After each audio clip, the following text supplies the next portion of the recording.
The second segment of the show for today. The topic is racism and the Tuskegee Airmen. And Lana was talking to us about racism and the very beginning of what she considers to be racism as the institution of slavery. I think, Lana, you would also, as you have contended earlier, that the 13th Amendment freed Africans from slavery, the 14th Amendment made them citizens, and of course, the 15th Amendment made them voters. But also, I think you also indicated that racism arose after this as well, and that one organization that I think you're familiar with played a significant role in that. Why don't you start off there and perhaps read some information that you say that is very instrumental in what you have to say? Well, the book I have here, if you haven't noticed, is The Dark 30 by Patricia C. McKissick. It is a story about the Southern tales of the supernatural. I'm kind of into that stuff. And I would like to read a little passage out of the book, which is kind of a little preview of one of the chapters. It reads, "The Ku Klux Klan is the most well-known white supremacist organization in the country. Since its early beginnings, the Klan has used racial and religious intolerance to terrorize people in their homes, churches, and synagogues, schools, and businesses until recent years with impunity. To the Klan, anybody who is different is automatically inferior. One of the most powerful periods for the KKK was the 1930s. Klansmen draped in white robes and hoods meted out horrific punishments for so-called crimes that somebody amounted to no more than sassing or being uppity. But a 19th century poet and editor, William Cullen Bryant, gave a warning to all those who would make a mockery of justice, saying, truth crushed to earth will rise again. You can count on it." And of course, I think, Lana, that sort of allows us to move really into your discussion in reference to the Tuskegee Airmen, because I think that what your author here is saying, that for the most part, this group of individuals that you referred to as the KKK, the Ku Klux Klan, came into being just about the time of the beginning of the Second World War.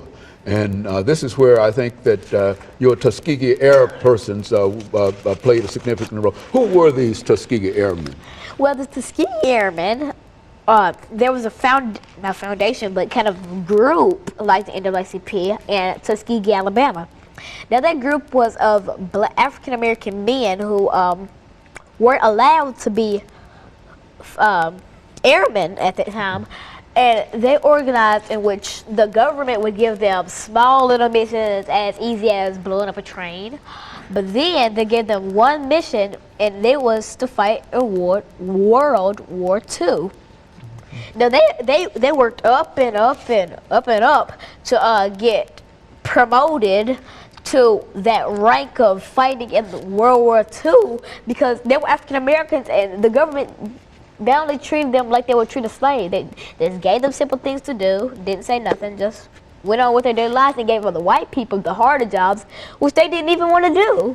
So the people who wanted to do it couldn't do it, and the people who didn't want to do it had to do it. So does that sound right to you? So these are the Tuskegee Airmen that played a significant role in the Second World War. And you think that for whatever reason the government was guilty of some kind of racism against them?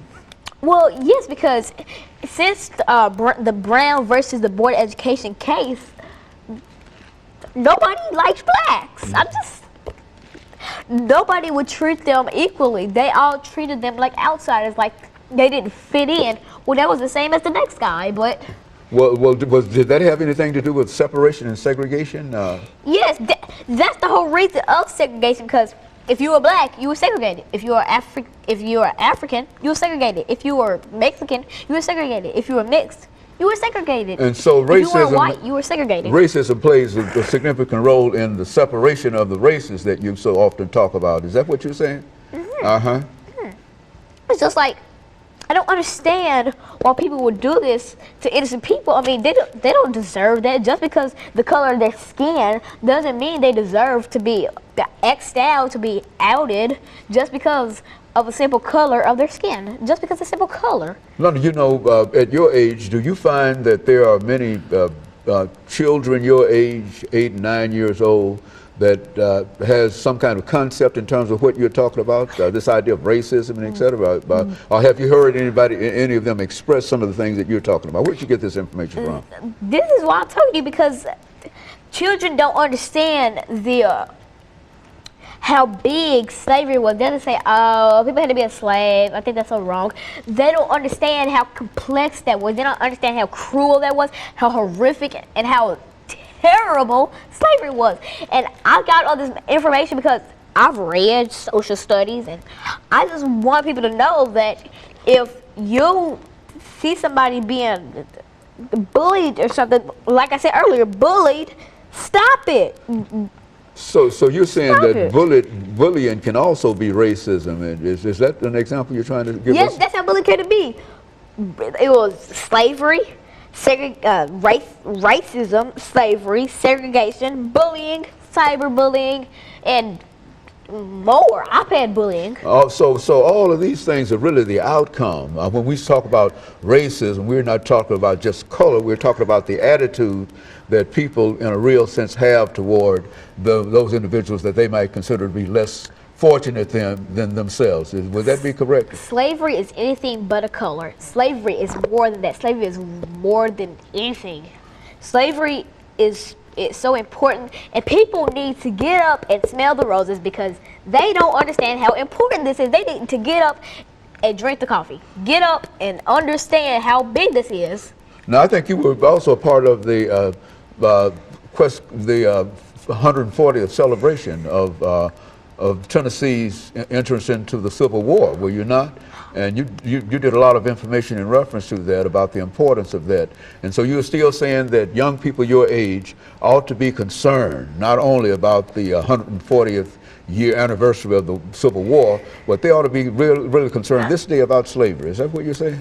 They need to they need to learn about where they came from, and they need to learn about their history. They need to learn about their real family tree, how their family tree came to be. Oh. They need to learn about themselves. Okay, very good, Lana. And so this is the end of this second segment. And when we come back, we're going to pick up on some other aspects of this. But that's essentially the kind of information we wanted. And of course, we'll be back with our audience following this very, very short commercial break.